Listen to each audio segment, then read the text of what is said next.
Hey folks, Jimmy here, aka Pallet of the Dead. Welcome back to the channel and welcome to another discussion video. But before we jump into all of it, as per usual, if you like this type of video, hit the like button, subscribe to the channel if you haven't already, and of course, drop us a comment down below. I love hearing back from you guys, it goes a massive way to helping out the channel too. So, recently I have had a bit of time on my hands. I took some time out of work and I changed career. So, I had a bit of time and I wondered how good of an Age of Sigmar army could you get for just £200. Now, we have to have a bit of a disclaimer here. I am not going to be spending £200. I don't currently have that kind of money spare. Now, unless somebody wanted to donate £200 to me, then I could put my money where my mouth is. But for now, we will have to go on theory and off using the points values and totals and everything like that we can get. Now, I would think that this also could serve as a generally decent starting point for anybody looking to get in Age of Sigmar or anybody who's looking to get a new army. There are a few things to be kind of clear with on this. This will be a series of videos. If I try to do every faction in one video, you'd be sitting here for hours and you'd be bored stiff. If I had to do that type of video, I think I'd be bored stiff. Now, first of all, we are going to look at the Grand Alliance of Order. It has the kind of highest number of armies available to it, but we have to look at a few things. So we are going to look at the points value for cash, and we're going to look at a few other options as well. Now, I personally, if I was looking to build an army for tabletop and not just centerpiece minis, I will not go for big monster types. And this is exactly how I've approached this kind of task. I have not gone for big monsters, apart from one faction, obviously. So there are different ways of doing it. So every unit, if you've paid attention to Warhammer, has a points value. Points values depend on the unit type and the amount of kind of minis within that unit. So for instance, if you have certain Stormcast Eternal units where you get 10 models in a box, they actually come in units of 5. So you can utilise them as 2 separate units, or you can have one unit with reinforcements. Entirely up to you how you want to go about doing it. But obviously, the more minis you add to it, the more models, the more points value it kind of goes up, and such like. So, there is one faction, though, in all honesty, that does not have the best kind of points value for money, and that's Cities of Sigmar. And there is a good reason for that, which we'll go into in a bit. The other one is we have the Stormcast Eternals, which is slightly better balanced, in all honesty, for £200 than most others. However, there is one part of it that is slightly skew with, and we'll discuss that when we get to it. So, for any new army, you need a good starting point. My personal advice would always be start with a bundle box. For instance, grab a Vanguard box or one of the Stormbringer boxes if the Vanguard boxes aren't available to you, because they contain a leader unit and some troops. So depending on the faction, depends on what you get. So sometimes you'll get, say, 10 minis, sometimes you'll get 21 minis. It all depends on the faction. So you also need to decide whether bigger is always better. Now, I personally would, if I was looking to put out things on the tabletop, I would go for functionality over aesthetics.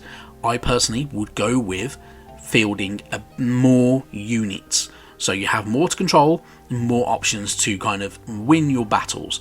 Although they are also slightly weaker than the bigger items, you have to kind of weigh it up that way and try and balance it in the right direction. But yeah, it is what it is.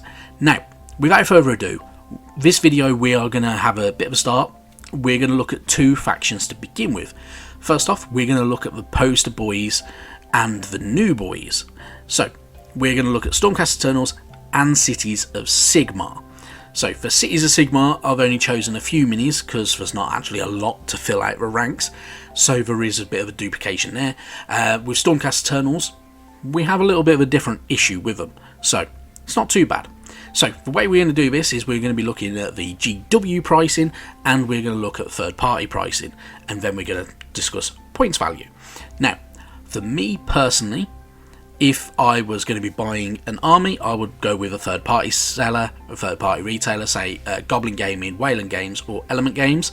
For this one, I've mostly used the pricing off of Element Games because they have the widest current range available, and they have some of the online exclusives that you generally only get from GW.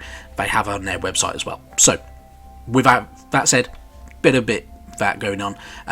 There's no advert in here for anything like that. I mean, if you do want to buy anything from Wayland Games or Element Games, I have affiliate links in the description down below and also the pinned comment as well. So, without further ado, let's crack on with the Stormcast Eternals. So, there is no Vanguard box for the Stormcast Eternals. Instead, we have a start collecting boxes, which were the predecessing type of boxes that before Vanguard came about. So, we have the Start Collecting Stormcast Eternals Thunderstrike box, which from GW sets you back £57.50, or it's about $48.88 from Element Games at the moment. In this, you get a Lord Celestin on Dracoth, a Lord Relictor, so 2 hero units, 3 Retributors, 10 Liberators, and 3 Prosecutors. Now, this is where the only slight skew with bit is, because a unit of Retributors should be 5 minis, and you're only getting 3 in this box. So, you may have to subtract the Retributors in the long run to kind of get it more viable for the tabletop, but it's still a pretty good starting point. Now, those are all older minis, of course, so they are not the new Thunderstrike style, Thunderstrike style armour, so they're not the new skinny Stormcast Eternals. They're the big bulky boys with shields and mostly hammers. So they are pretty damn good though. I do kind of like some of the old chunkies. Anyway, I then personally would choose to have a good several units that give you a good range of kits and a bit of a variation of units. So for this, I went with a box of Vindictors, which this is a box of 10 minis, giving you 2 units of 5. Then I went with a box of Vigilors, because having some ranged units is very much worth it for a bit of shooty. It also gives you 2 units of 5. And then I added Vanquishers, just because the sword-wielding heavily armoured demigods are pretty damn cool, and it also gives you 2 units of 5. So, not only would you have 2 units of Liberators, a unit of Prosecutors, and then you've got 2 units of Vindictor, 2 units of Vigilor, and 2 units of Vanquishers, you have a pretty damn cool set. Now, you are left with a little bit of value left over, so for this I actually chose the Knight Judicator, another ranged unit with 2 accompanying Gryph-hounds, and he's pretty damn cool as well. So, this gives you a pretty decent army. The points total of this army is 1,720, that's including the Retributors, so you do kind of have to take a couple away from that because it's not quite accurate. So, it's pretty good. Value wise, £195 if you're buying it from GW, or from Element Games, £165.73. So that's a lot of units to get you going. So I'm not gonna lie, that's pretty damn good for over 1,500 points army. That is a very, very good value for money, in my honest opinion. Now, that's pretty decent. Obviously, you'd have change left over from £200, so you could utilise that on anything you wish. So, I don't know, pick another unit of Vindictors or Vigilors maybe, who knows. Pick another HQ unit, Celestar Ballista, whatever you want. Have a bit of fun with it. Now, we are going to move on to the newer boys of Immortal Realms, the Cities of Sigmar. Now, these ones are...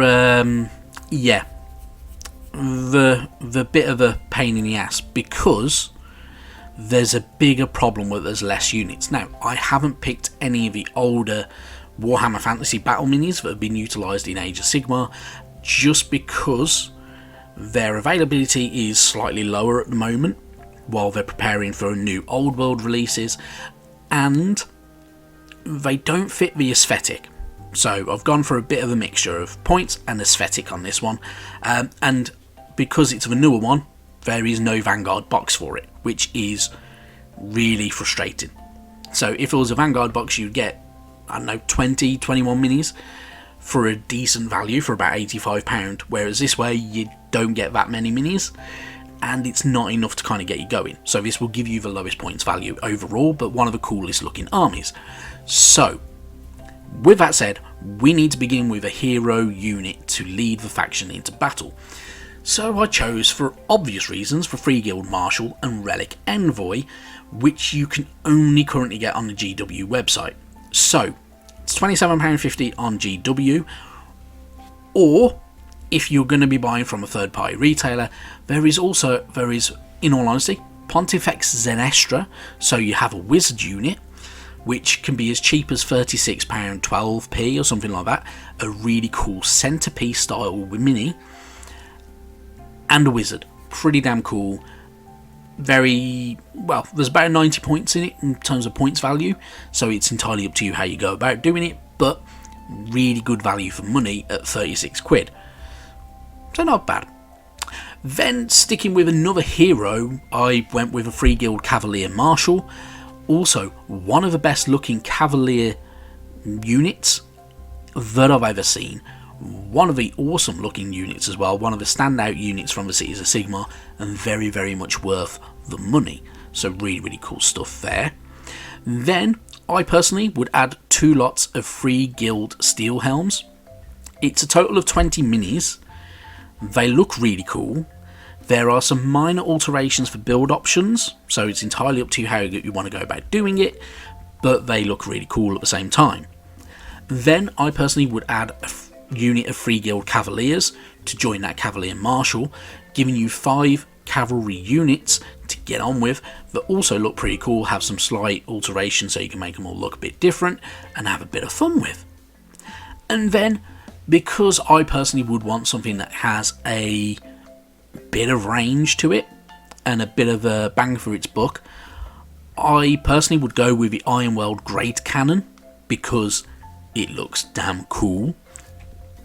So it is probably the best looking artillery unit out of the whole Age of Sigmar range, and it's currently available. So for this 29 minis, it would set you back £200 if you're buying from GW.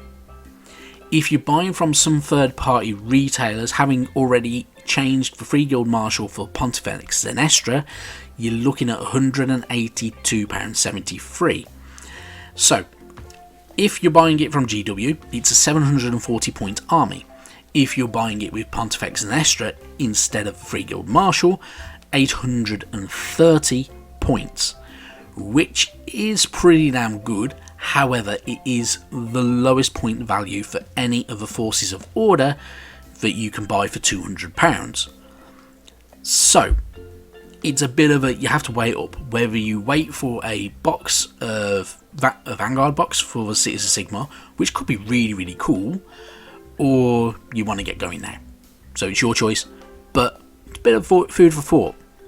Now, that is it for this video. I'm not going to lie, there will be more videos of this. We will try to do 2 factions per video.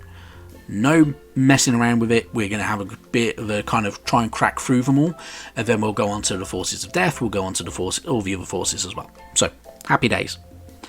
Anywho, that is it from me. Thank you very, very much for watching, and I'll see you sometime soon. Bye-bye now.